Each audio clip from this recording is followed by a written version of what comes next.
बिस्मिल्लाहिर्रहमानिर्रहीम। अस्सलाम वालेकुम स्टूडेंट्स, कैसे हैं आप? ठीक ठाक हैं, खैरियत से हैं? और कैसे हैं आप? खुश हैं ना? चलिए काम की तरफ बढ़ते हैं और अपने काम से भी खुश हैं, काम भी कर रहे हैं, अच्छी प्रैक्टिस कर रहे हैं। चलिए एग्ज़ाम करीब हैं आपके, तो अच्छे अच्छे टॉपिक्स, मेन टॉपिक हम पेपर के पॉइंट ऑफ व्यू से सीखते चलते हैं। आइए, आज का टॉपिक भी हमारा बहुत इंपॉर्टेंट टॉपिक है, क्वार्टाइल डेविएशन। आपको मैंने ऑलरेडी क्वार्टाइल सिखाए थे, तो आज हम करेंगे क्वार्टाइल डेविएशन और सीखेंगे कि कैसे इसको फाइंड किया जाता है। तो अभी तक जिन्होंने हमारा चैनल सब्सक्राइब नहीं किया, जल्दी से हमारे चैनल को सब्सक्राइब कर लें, ताकि हमारी वीडियोस जो नई नई आ रही हैं आपको काफ़ी कुछ सिखाने के हवाले से, तो वो आप सीख सकें। तो जल्दी से हमारे चैनल को सब्सक्राइब कर लें और आइए अपने काम की तरफ बढ़ते हैं। जी बच्चों, पढ़ने के लिए, सीखने के लिए तैयार हैं? चलिए अपने काम की तरफ चलते हैं और काम शुरू करते हैं। आज का टॉपिक हमारा क्वार्टाइल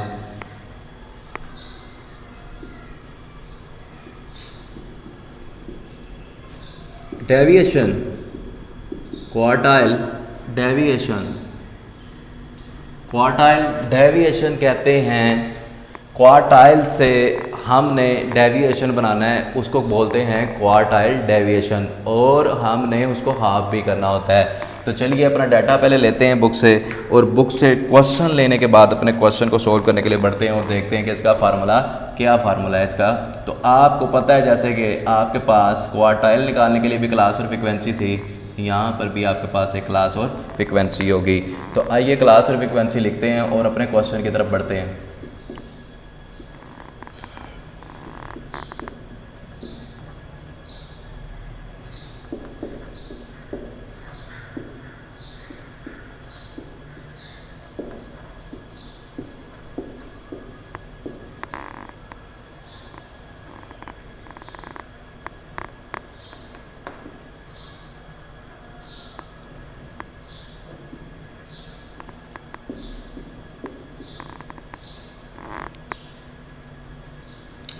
ये आपके पास क्लास आ चुकी है और ये अब आपके पास फ्रिक्वेंसी आ रही है, और फ्रिक्वेंसी में जो आपके पास वैल्यूज़ हैं, नंबर ऑफ़ वैल्यूज़ हैं आपके पास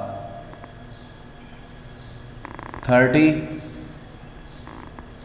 और 36, 43, 104, 73 और 14, 73 और 14।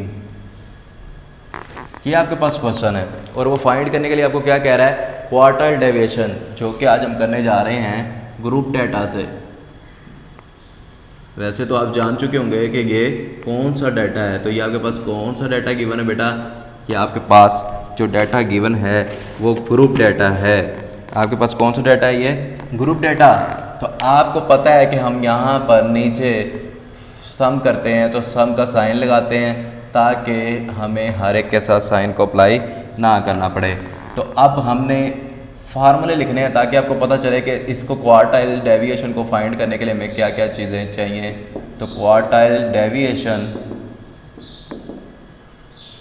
निकालने के लिए जो फार्मूला है वो है Q3 minus Q1 divided by 2। आपको पता है Q3 हम किसके लिए यूज़ कर रहे होते हैं? अपर क्वार्टाइल के लिए, और Q1 किसके लिए यूज़ कर रहे होते हैं? लोअर क्वार्टाइल के लिए। दोनों चीज़ें निकालेंगे और फिर यहाँ पुट करेंगे, तो हमारे पास क्वार्टाइल डेविएशन निकालने के बाद जब हम फाइनल वैल्यूज पुट करेंगे तो हमारे पास क्वार्टाइल डेविएशन सोल्व हो जाएगा। तो Q3 और Q1 हमारे पास होता है L plus H over F divided N divided by 4 minus C। ये हमारे पास आ जाता है क्वार्टाइल डेविएशन में से पहला जो हमने फाइंड करना होता है Q1। ठीक है बेटा, पहले हम Q1 फाइंड करेंगे, और Q1 के लिए आपको क्या क्या चीज़ें चाहिए? देखिए क्लास बाउंड्रीज भी बन रही हैं आपके सामने, क्लास बाउंड्री की भी ज़रूरत पड़ रही है आपको। क्लास बाउंड्रीज के अलावा आपको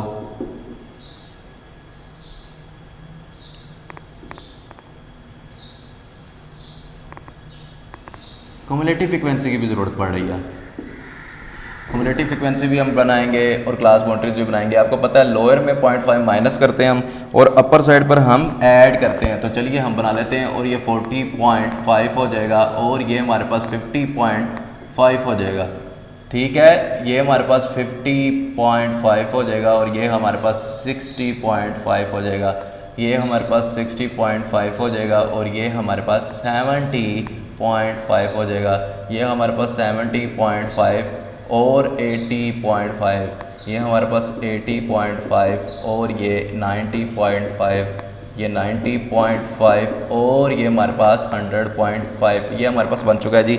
अभी जो हमने फाइंड किया है वो हमारे पास क्या चीज़ बन चुकी है, क्लास बाउंड्री। और अब हम फ्रीक्वेंसी का टोटल भी कर लेते हैं, और फ्रीक्वेंसी का टोटल करने के लिए चलिए कैलकुलेशन करनी पड़ेगी आपको। 30, 36, 43, 104, 73 और 14 को ऐड करना पड़ेगा।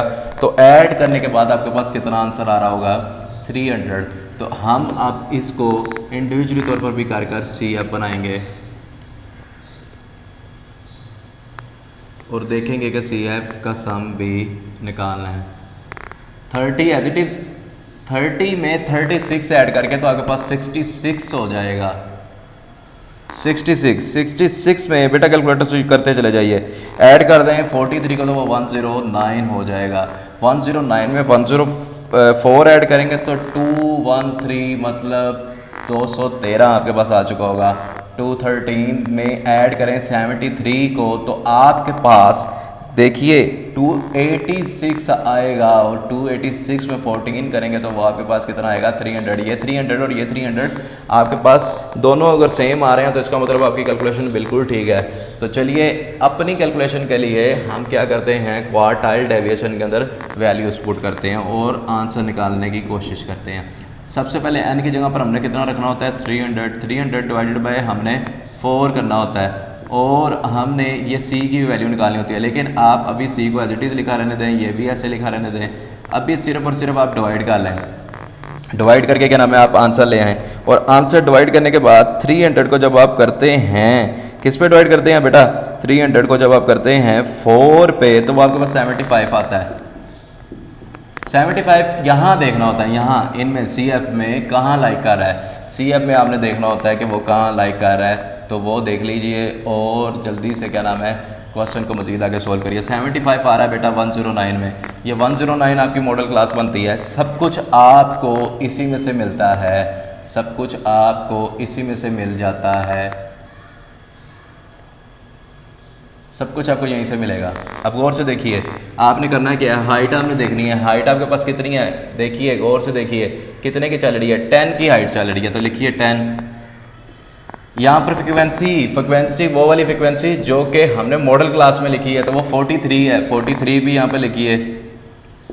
और लोअर क्लास बाउंड्री वही जो मॉडल क्लास में आई है, मीडियम क्लास में आई है, वो है 60.5 भी आ चुका, सब कुछ मिल चुका सिवाय सी एफ के।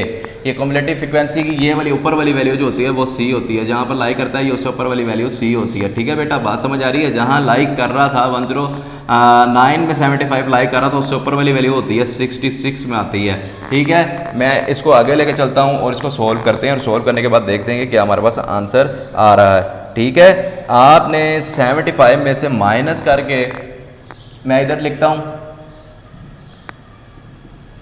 Q1 की वैल्यू को जो कि मेरे पास आ चुकी हुई है 60.5 plus 10 divided by 43 as it is. आपने क्या किया, 75 में से आपने 66 को माइनस करना है। अगर तो 65 होता तो आपके पास कितना आया था 10, लेकिन ये कितना बन रहा है मेरे बच्चों 9। आयो कैलकुलेटर पकड़ लो और कैलकुलेटर से कैलकुलेशन करना शुरू कर दो।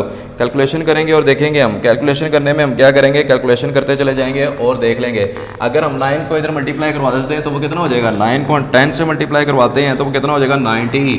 90 को हम 43 पर डिवाइड कर देते हैं तो वो कितना हो जाएगा आपके पास, डिवाइड करने के बाद बचेगा 2.0930। देखिए मैंने पीछे वाली वैल्यू को कुछ भी नहीं किया, मैंने एज इट इज़ लिखा रहने दिया। क्यों, ताकि कोई गलती ना करे बच्चा। प्लस क्योंकि लास्ट पे करना होता है, इसलिए मैंने कहा कोई गलती ना हो। ये और आप इसमें ऐड करवा देते हैं, हम क्या करते हैं 60.5 में ऐड करवाते हैं तो फाइनली जो वैल्यू Q1 की आ रही है हमारे पास, वो हमारे पास क्या आ जाती है 62.5930। ये हमारे पास आई है जी, Q1 की वैल्यू आ चुकी है बेटा। कोई मसला, किसी किस्म की कोई टेंशन? देखिए Q1 की वैल्यू सीख लें। अगर आपको Q1 की वैल्यू निकालना आ गई है तो Q3 की निकालना आ जाएगी। लोअर क्वार्टाइल निकाल चुका हूँ, कुछ भी नहीं किया, आपको मीडियन की तरह ही सोल्व किया। यहाँ पर बस हम मीडियन में क्या करते थे, 2 पे डिवाइड करते थे, यहाँ पर हम 4 पे डिवाइड कर रहे हैं। लोअर क्वार्टाइल की तरफ सेम हमने सारा कैलकुलेशन निकाल लिया। हम अपर क्वार्टाइल को सोल्व करेंगे। अब अपर क्वार्टाइल को सोल्व करने के लिए क्या करना पड़ेगा, Q3L plus H over F, यहाँ पर 3 एंड डिवाइडेड बाई 4 माइनस सी। क्या करना पड़ेगा आपको, माइनस सी करना पड़ेगा। चलिए Q3 निकाल रहे हैं। आप Q3 निकालने के लिए आप क्या कर रहे हैं, ये भी देख लें। अब आपने करना क्या है, L प्लस तो वैसे ही लिखा रहेगा, L plus H over F तो वैसे ही लिखा रहेगा। ये 3 और ये 300 और ये 4 पे डिवाइड और ये C एज इट इज़। जी बेटा कोई प्रॉब्लम तो नहीं हो रही? देखिए गौर से देखिए, 3 आपका थर्ड क्वार्टाइल का, अपर क्वार्टाइल का, और 4 पे आपने डिवाइड करके n से मल्टीप्लाई करके सोल्व करना है। तो ये कितना हो जाएगा आपके पास, 900 divided by 4 minus C as it is लिखा रहने दे, मैंने जैसे आपको समझाया है पीछे भी। चलिए कैलकुलेशन कर लेते हैं, कैलकुलेटर पकड़ लें, कैलकुलेटर यूज़ करना शुरू कर देते हैं। आपने करना क्या है, आपने करना ये है 900 को डिवाइड करना है जब 4 पर, तो आपके पास आंसर आ जाना है 225। 225 किस में लाइक आ रहा है, 225 किस में लाइक आ रहा है, 225 बेटा इसमें लाइक आ रहा है, इसमें लाइक आ रहा है। तो ये अब आपकी मीडियन क्लास बनेगी। सेकंड लास्ट क्लास जो होगी ये आपकी मीडियन क्लास बनेगी, जिसको हम मीडियन क्लास बोलते हैं या मॉडल क्लास भी बोलते हैं। सब कुछ आपको इसी में से मिलेगा। और हम दोबारा से सारी वैल्यूज पुट करना शुरू कर देते हैं। आपको पता है उससे ऊपर वैल्यू होती है C की वैल्यू, आपकी हाइट कितनी है 10 की, फ्रिक्वेंसी आपकी इसमें लाइक कर रही है मीडियन क्लास वाले में 73, और 80.5 जो है आपकी क्या नाम है, लोअर क्लास बाउंड्री है। तो आप इसको सोल्व करते चलते हैं और देखते हैं क्या आंसर आ रहा है। ये आपके पास 12 आता है जब आप 10 से मल्टीप्लाई करते हैं और 73 पे डिवाइड करते हैं और 80.5 पे ऐड करते हैं, तो आपका फाइनल आंसर क्या आ रहा होता है। देखिए मल्टीप्लाई कर दें 10 तो 120 हो जाएगा। 120 डिवाइडेड बाय 73 तो वो बनता है 80.5 प्लस 1.6438।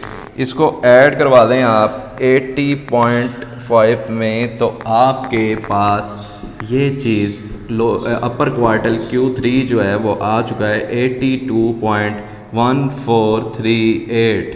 जी बेटा कोई मसला, किसी किस्म की कोई प्रॉब्लम? देखिए लोअर क्वार्टल जैसे हमने फाइंड किया था वैसे ही हमने अपर क्वार्टल फाइंड कर लिया है। अपर और लोअर दोनों हमारे पास आ चुके हैं। बस कंप्लीट होने जा रहा है हमारा पूरा क्वेश्चन की तरफ बढ़ रहे हैं और फाइनल इसको करते जा रहे हैं। अब हमने क्या करना है, क्वार्टाइल डेविएशन के फाइनल फार्मूले में क्या नाम है, हमने वैल्यूज पुट करके अपनी कैलकुलेशन मुकम्मल करनी है और हमारे पास क्वेश्चन मुकम्मल हो जाना है। Quartile deviation equal to Q3 minus Q1 divided by 2। ये देखिए क्वार्टाइल डेविएशन की वैल्यूज़ आ चुकी हैं आपके पास, तो अब इसमें पुटिंग करना शुरू करते हैं। Q3 हमारे पास कितना आया था 82.1438 माइनस आपके पास फर्स्ट का आंसर कितना आया था 62, कितना आया था 62.5930 डिवाइडेड बाय 2। जी बेटा किसी किस्म की कोई प्रॉब्लम तो नहीं हो रही। सिंपल कैलकुलेशन करने की तरफ जा रहा हूँ और सिंपल कैलकुलेशन करता चला जा रहा हूँ, ठीक है। क्वार्टाइल डेविएशन सोल्व करता चला जा रहा हूँ। आपने करना है 82 में से इसको माइनस करना है 62.5930, तो आपके पास जो वैल्यू आनी है वो आनी है 19.5503 डिवाइडेड बाय 2। अब आपने इसको 2 पे डिवाइड कर देना है, तो वो फाइनली आपके पास जो वैल्यू आई है वो आ चुकी है क्वार्टाइल डेविएशन की 9.7754। ये आपके पास क्या आया बेटा, क्वार्टाइल डेविएशन। गौर से देखें क्वार्टाइल डेविएशन, दोबारा ज़रा देखिए मैंने क्या किया, Q1 का आंसर निकाला था। Q1 का आंसर जो ये निकाला था ये था आपके पास, आपने Q1 की जगह पर मैंने पुट कर दिया। और ये जो हमने शुरू करना स्टार्ट किया था Q3 फाइंड करना, उसका आंसर ये आया था Q3। मैंने दोनों के आंसर पुट किए हैं और फाइनल उसको कैलकुलेट करके क्या नाम है आपके सामने क्वार्टाइल डेविएशन निकाल लिया है। यहाँ तक के क्वेश्चन में किसी किस्म की कोई प्रॉब्लम नहीं होगी यकीनन। इंतहाई आसान काम है। दो आपके पास मीडियन क्लास बनी थी, एक आपके पास लोअर क्लास के लोअर अपने क्वार्टाइल के लिए और एक अपर क्वार्टाइल के लिए आपके पास मीडियन क्लास बनी थी। ठीक है बेटा, उन्हीं में से सब कुछ डाटा लिया और आपका सारा क्वेश्चन सोल्व हो गया। अगर इसी क्वेश्चन को थोड़ा सा मजीद अगर आप बात करें, कोफिशेंट निकालने की बात करें, तो वो भी आपको थोड़ा सा बता देता हूँ। कोफिशेंट, अगर वो कहे coefficient of quartile deviation, quartile deviation का भी कोफिशिएंट बनाने का के तो कुछ भी नहीं करना होता, Q3 माइनस Q1 जैसे कि हमने किया है। एज इट इज़ आपने क्या करना है, Q3 प्लस Q1 का लेना है। तो बेटा कोई नई चीज़ नहीं है आपके पास। कोफिशिएंट ऑफ क्वार्टाइल डेविएशन का जब अगर के देखिए, कोफिशिएंट किसका बनाने का कह रहा है, क्वार्टाइल डेविएशन का। वो सिंपल क्वार्टाइल डेविएशन था आपके पास। जो चीज़ हमने फाइंड की थी वो आपके पास क्या थी कि आपने सिर्फ और सिर्फ क्या करना था, क्वार्टाइल डेविएशन निकालना था। और अगर वो आपको कह दे coefficient of quartile deviation find करें, तो फिर आप क्या करेंगे, जिस तरह आपने Q3 फाइंड किया और जिस तरह ही आपने Q1 फाइंड किया है, वैसे ही आप दोनों चीज़ें फाइंड करेंगे और उनके आंसर लाकर पहले तो माइनस करवाएंगे और फिर आप उनको ऐड करवाएंगे। तो आपके पास क्या चीज़ निकल आएगी, आपके पास क्वार्टाइल डेविएशन का कोफिशिएंट बन चुका होगा। तो जी बेटा कोई प्रॉब्लम तो नहीं है, इजी है, पूरा क्वेश्चन इंतहाई आसान है, आपको यकीनन समझ आ चुकी होगी। अच्छे से इसकी प्रैक्टिस कीजिएगा, प्रैक्टिस करके अच्छी तैयारी कीजिएगा ताकि आपके मार्क्स बहुत अच्छे आएँ और आप हमें अच्छे लफ्ज़ों में याद करें। ठीक है बेटा, उम्मीद करता हूँ कि आज का टॉपिक भी आपको अच्छे से समझ आया होगा। हमारे चैनल को जिन लोगों ने भी नए आने वालों ने क्या नाम है ज्वाइन किया है, वो जल्दी से हमारे चैनल को सब्सक्राइब कर लें ताकि हमारी वीडियोज़ वो देख कर ज़्यादा से ज़्यादा फ़ायदा उठा सकें। जी जल्दी से कर लीजिएगा और दुआओं में याद रखिएगा। अस्सलाम वालेकुम।